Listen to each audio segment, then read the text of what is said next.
मुझे तू कभी ना मिले हम सफर मेरा तू बने ना बने फासलों। কেমন আছেন? ভালো। আপনি? ভালো।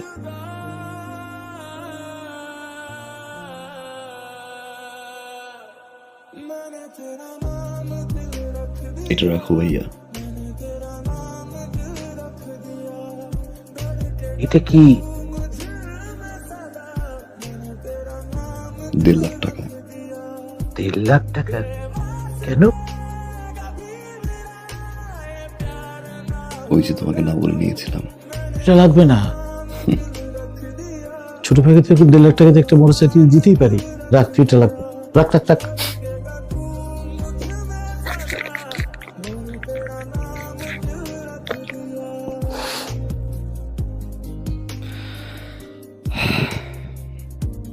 থ্যাংক ইউ ভাইয়া।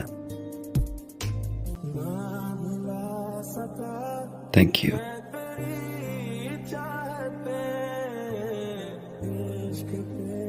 তোমার কাছে এটা 1.5 লাখ টাকা হতে পারে, আমার কাছে অনেক কিছু। তোমার এই 1.5 লাখ টাকা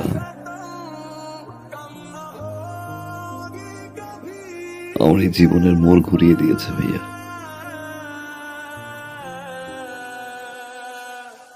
অনেক কিছু শিখেছি, অনেক কিছু দেখেছি, অনেক কিছু পেয়েছি ভাইয়া, আবার অনেক কিছু হারিয়েছি।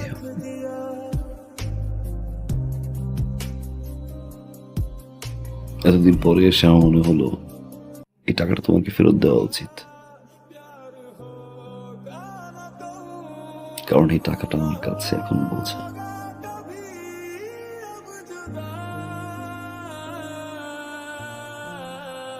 রাখো ভাইয়া, বাবা মায়ের জন্য দোয়া করবা। আসি ভাই। বসবি না, কিছু খাবি?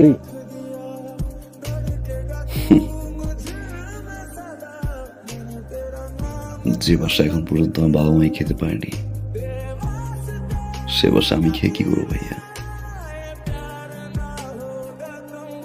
ভালো থাকো।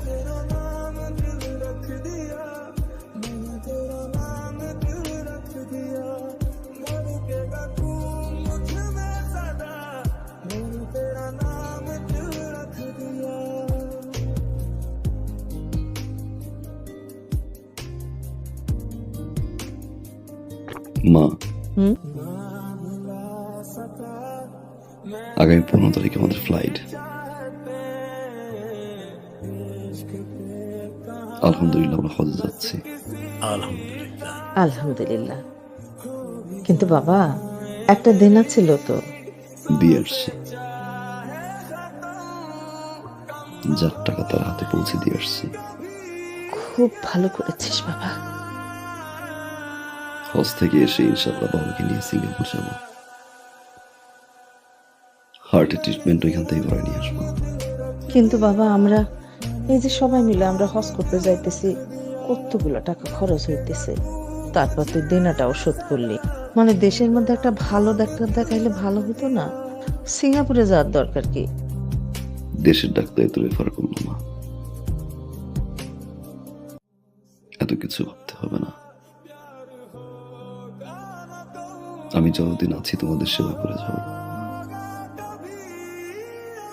সারা জীবন তো চালাই গেছি, এবার একটু সেবা করার সুযোগ দাও।